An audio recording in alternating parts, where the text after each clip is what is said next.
कि TAD minister और साथ ही हमारे उदयपुर के सांसद माननीय मन्नालाल जी, इन दोनों को आदिवासियों का इतिहास और आदिवासियों के हक अधिकार खत्म करने के लिए बनाया है, ऐसा महसूस हो रहा है। वो दोनों रेगुलर आदिवासियों के इतिहास और उनके हक अधिकार पे हमेशा कहीं न कहीं कटाक्ष करते आ रहे हैं। राणा पूजा भील की जयंती कल हुई, पूरे देश में धूमधाम से मनाई, आदिवासी समुदाय ने भी मनाया, अन्य ने भी मनाया।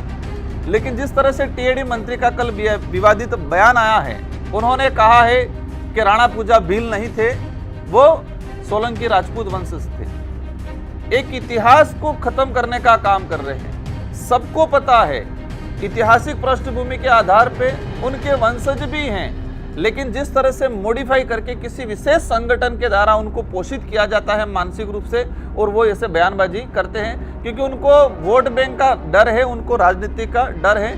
तो राणा पूजा के बारे में जिस तरह से उन्होंने गलत कमेंट किए हैं, उसको लेके पूरे आदिवासी समुदाय और साथ ही अन्य समुदाय में भी ये एक आक्रोश पैदा हुआ है। लेकिन जिस तरह से मानगढ़ का इतिहास, आदिवासियों का इतिहास, उसमें स्पष्ट लिख रखा है। गोविंद गुरु महाराज को जब गुजरात कोर्ट में अंग्रेजों ने पेश किया तो उस कोर्ट का जजमेंट है, उस जजमेंट में स्पष्ट लिख रहा कि बिलराज कायम करने के लिए ये आंदोलन छेड़ा जा रहा था भक्ति के माध्यम से।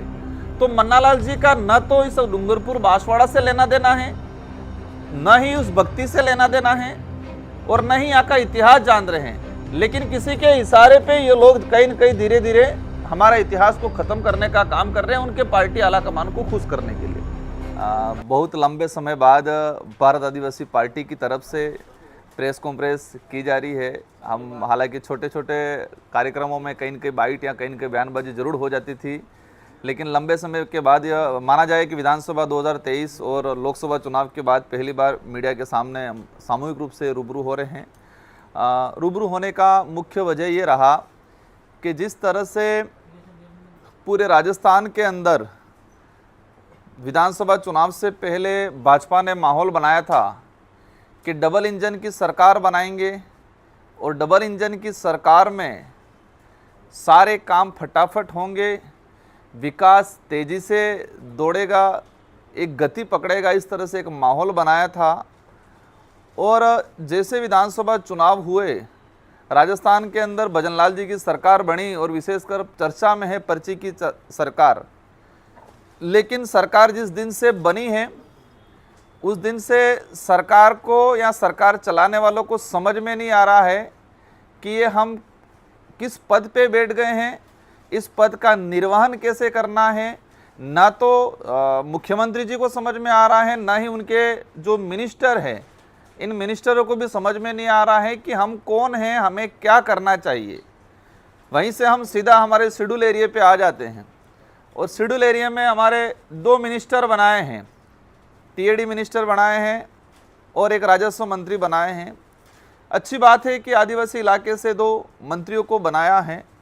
हमें भी आशा थी, भले हम विपक्ष में थे, लेकिन इस क्षेत्र को लेके कुछ अच्छा काम करेंगे।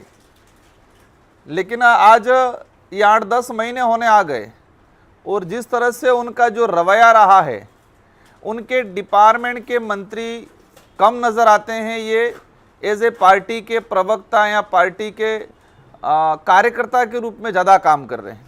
उनके डिपार्टमेंट में क्या हो रहा है उनको कोई पता नहीं है। एज ए पार्टी पर प्रचारक के रूप में वर्तमान में काम कर रहे हैं, और डिपार्टमेंट के अंदर अधिकारी वर्ग एक चूहे की तरह पूरे डिपार्टमेंट को करतने का काम कर रहे हैं। लेटेस्ट एक न्यूज़ आई थी टीएडी डिपार्टमेंट के अंदर, जिस तरह से सामग्री का बंटवारा हो रहा है। आज टीएडी डिपार्टमेंट के अंदर छात्रावासों के अंदर हमारे आदिवासी समुदाय के बच्चे पढ़ रहे हैं, और उनको घटिया सामग्री का जो वितरण किया जा रहा है। छात्रावासों में जैसे असुरक्षा बढ़ रही है, हॉस्टल वार्डन जितने भी थे, टीएडी एक मिनिस्टर साहब ने राजस्थान विधानसभा की गरिमा को तार तार किया है। आप सबकी जानकारी में होगा, मैं विधायक था, 2023 में दोबारा चुन के गया। मैंने विधानसभा में क्वेश्चन लगाया था कि टीएडी का कैडर बन रहा है, उस कैडर का क्या हुआ। टीएडी का नॉर्म्स है, सर्कुलर है कि 5 साल से 3 साल से अधिक कोई भी वार्डन नहीं रह सकता है। मैंने क्वेश्चन लगाया था, मंत्री जी ने जवाब दिया विधानसभा के अंदर कि हाँ बिल्कुल टीएडी के अंदर 3 साल से जितने पुराने वार्डन हैं सारों को सारों हटा दिया जाएगा। मंत्री जी का विधानसभा के अंदर जवाब है ये।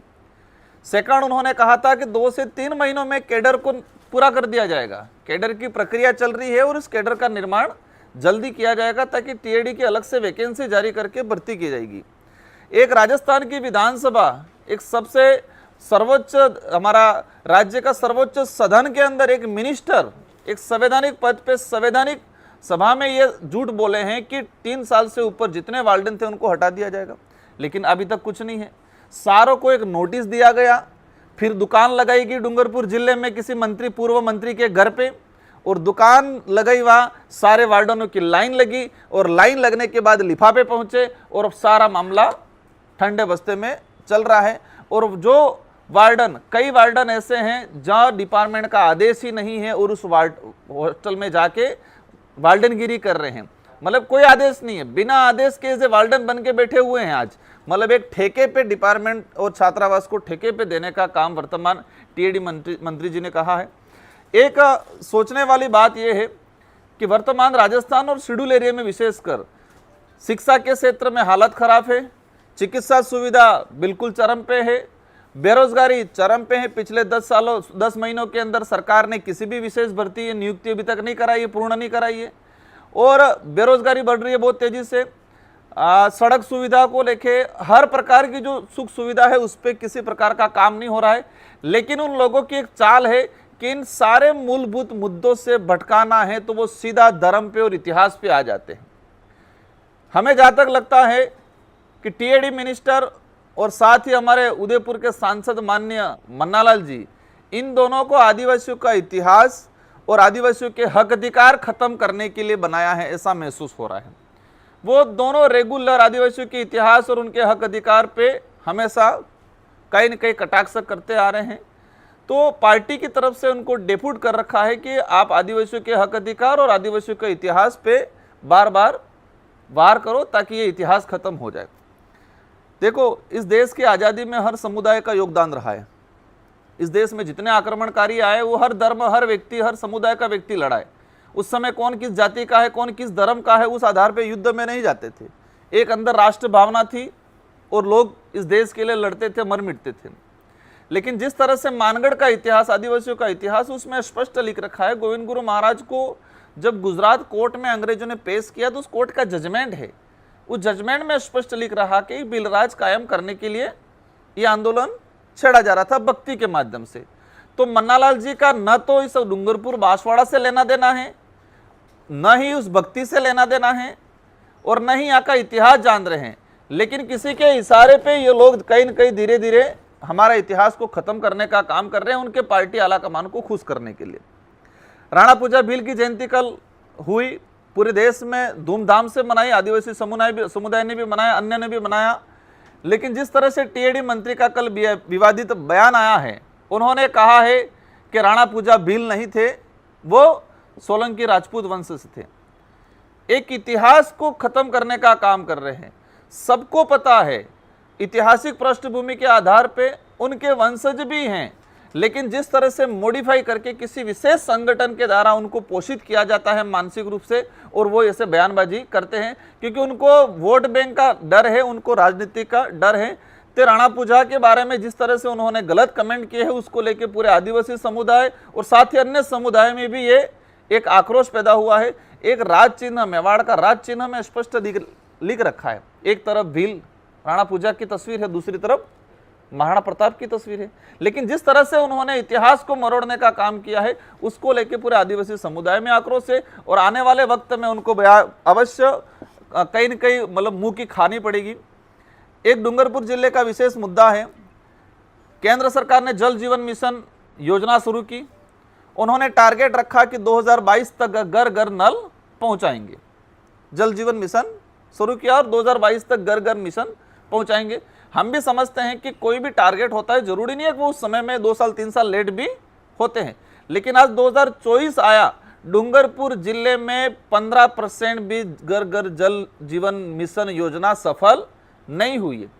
मैंने लोकसभा के अंदर क्वेश्चन निकाल के, मतलब क्वेश्चन लगा के डिटेल निकाला है कि आदिवासी बाहुल्य क्षेत्र में, शेड्यूल एरिया में वो 18% के आसपास है। पूरे शेड्यूल एरिया में। मतलब उनकी जो स्कीम थी वो 85% असफल हुई है। हमने करेड़ा प्रोजेक्ट सैंक्शन करवाया था पिछली सरकार में, 886 करोड़ का करेड़ा प्रोजेक्ट, जो पूरी 84 विधानसभा, साथ ही डूंगरपुर का और गलियागुट का, मतलब 3 विधानसभा का कुछ हिस्सा कवर हो रहा था। प्रोजेक्ट सैंक्शन हो गया, प्रोजेक्ट का टेंडर लग गया, टेंडर लगने के बाद सरकार बदली और सरकार ने इस प्रोजेक्ट पे आज रोक लगा दी है। एक तरफ कह रही है घर घर जल जीवन मिशन पहुंचाएंगे, अभी दोबारा टेंडर लगा, टेंडर ओपन नहीं कर रही है गवर्नमेंट। मतलब ये क्लियर है कि ये लोग कहीं न कहीं सिर्फ धर्म की राजनीति पे, विकास का सिर्फ छोला पहनते हैं। और विकास में जो काम, मैंने प्रोजेक्ट सैंक्शन करवाया करेड़ा का पूर्व मुख्यमंत्री जी से, सब कुछ हो गया है, लेकिन ये टेंडर ओपन, अभी रीटेंडर जो लगा है उसको ओपन करके वर्क ऑर्डर देने का काम नहीं कर रहे हैं। और अभी 84 में उपचुनाव के लिए आ रहे हैं। 84 की जनता तैयार है कि राजकुमार रोत ने, पूर्व सरकार ने जो प्रोजेक्ट सैंक्शन करवाया था, उस प्रोजेक्ट को बीजेपी ने रोक लगाया है, तो बीजेपी पे भी यहाँ पे रोक लगेगी। और जितने वोट से पीछे 2023 में हारे थे, उससे ज्यादा संख्या से और हारेंगे। लेकिन उनको पता नहीं है, उनको लगता है कि हम धर्म की राजनीति के नाम से चुनाव जीत जाएंगे। साथियों, एक डूंगरपुर जिले ही नहीं, पूरे राजस्थान में एक बड़ा इशू चल रहा है। पिछले 5 सालों में जितने विद्यालय क्रमोन्नत हुए, 8वीं से 10वीं बना या 10वीं से 12वीं बना, उस विद्यालय में क्लास शुरू हुआ, एडमिशन जरूर हुआ, लेकिन वो पद, टीचर का पद, सेकंड ग्रेड टीचर और व्याख्याता का पद आज तक क्रिएट नहीं किया गया है। अभी सरकार ने पिछले 10 महीने हो गए, 10 महीने होने आ गए, उन पदों का क्रिएट नहीं हुआ है। डूंगरपुर जिले में ऐसे कई विद्यालय हैं और मेरी जानकारी में 100 से 150 सेकंड ग्रेड और व्याख्याता के पद हैं जो गवर्नमेंट क्रिएट नहीं कर रही है। क्रिएट नहीं करने के पीछे मूल रीजन क्या है? क्योंकि पद रिक्त बताएगा, जैसे क्रिएट करेंगे तो पद रिक्त बताएगा। तो गवर्नमेंट नहीं चाहती है कि हमारी पोल खुले, इसलिए जो मतलब क्रमोन्नत जो विद्यालय थे, उन विद्यालयों में पद क्रिएट करने का वर्तमान गवर्नमेंट में कोई काम नहीं किया गया है। एक लंबे समय से डिमांड चल रही है ग्रामीण इलाकों के अंदर, और ग्रामीण परिवेश कहीं न कहीं रोजगार नरेगा पे डिपेंड रहता है। हर परिवार, कहीं न कहीं जो गरीब परिवार है वो रोजगार गारंटी में निर्भर रहता है। लेकिन पिछले समय में से लगा के वर्तमान तक केंद्र सरकार ने नरेगा का लेबर पार्ट का बजट काफ़ी लॉस किया है। और जो अभी बजट आया, उस 2023 वाला जो लास्ट बजट रहा केंद्र सरकार का, सेकंड जो सरकार एनडीए की जो बनी, उसका 33% नरेगा का बजट उन्होंने कटौती किया। और आज भी डूंगरपुर जिले में नरेगा में 3-3, 4-4 महीने हो गए नरेगा का लेबर का पैसा नहीं आ रहा है। छात्रवृत्ति के लिए आंदोलन कर रहे हैं बच्चे, 3-3 साल हो गए, छात्रवृत्ति नहीं आ रही है। पेंशन जो बड़ा बुजुर्गों को सहारा मिल रहा था, उस सहारे को भी वर्तमान सरकार ने कहीं न कहीं खत्म करने का, उनको बेसहारा बनाने का काम किया। पेंशन भी 2-2, 3-3 महीने हो गए। गरीब लोगों की जो विधवा पेंशन है, विकलांग पेंशन है, वृद्धावस्था पेंशन है, इन सारी पेंशन 2-2, 3-3 महीने हो गए, पेंशन नहीं आ रही है। मतलब ये ऑल ओवर ये है कि वर्तमान जो सरकार, डबल इंजन की सरकार के नाम से तो लग रहा है कि एक इंजन आगे लगा है, एक इंजन पीछे लगा है, और दोनों तरफ खींच रहे हैं। और खींचने से सारी राजस्थान की जनता त्रस्त हो रही है, सारी योजनाएं फेल हो रही है।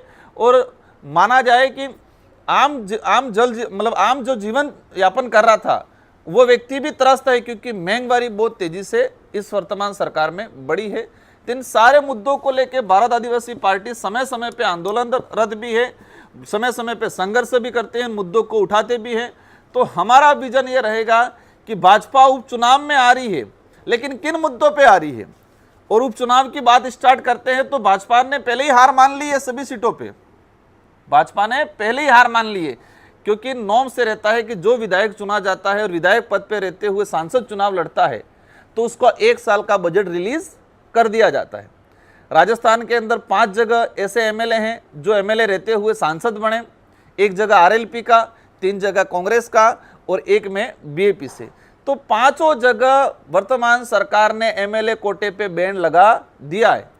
आज तक के इतिहास में ये देखा गया है कि पहले भी एमएलए रहते हुए सांसद बने हैं, लेकिन उनका बजट रिलीज कर दिया जाता था। 1 साल का बजट जो संबंधित एमएलए होता है उसको दिया जाता था, लेकिन वर्तमान सरकार ने इस पे रोक लगा दिया। इससे सिद्ध हो गया कि वो पहले ही हार मान चुके, 5 सीटों पे पहले ही हार मान चुके हैं और अवश्य हारेंगे, बुरी तरह से हारेंगे, क्योंकि उनकी नीतियां सही नहीं रही है। आम जनता को कौन सी पार्टी कौन नेता वो लेना देना नहीं है। आम जनता को मूलभूत सुविधाओं से, पारदर्शिता से डिपार्टमेंट के अधिकारी काम करे और गवर्नमेंट की जो स्कीम है, भले किसी भी गवर्नमेंट की हो, उस स्कीम धरातल पे पहुंचे। लेकिन वर्तमान सरकार को समझ में ही नहीं आ रहा है और एक तानाशाही रवैये से और अधिकारी वर्ग कहीं न कहीं भ्रष्टाचार की जोरदार तरीके से वो चूहे की तरह कूदने का पूरे डिपार्टमेंटों को काम कर रहे हैं। तो इन समस्त मुद्दों को लेकर भारत आदिवासी पार्टी के हमारे राष्ट्रीय सदस्य भाई विधायक जी और जिला अध्यक्ष जी, हम सब ने मिलकर प्रेस कॉन्फ्रेंस का आयोजन किया था और हमने आपके माध्यम से मैसेज पहुंचाना चाह रहे हैं कि विधानसभा उपचुनावों में अगर आना है तो वास्तविक आपकी गलतियां जो है उसको स्वीकार किया है, स्वीकार करें और जिस तरह से डिपार्टमेंट में डूंगरपुर जिले, बांसवाड़ा जिलों में जो भ्रष्टाचार हो रहा है उसको रोके और गलती स्वीकार करके आए तो जनता कहीं न कहीं थोड़ा बहुत स्वीकार करेगी, बाकी बहुत बुरी तरह से ये लोग हारने वाले हैं।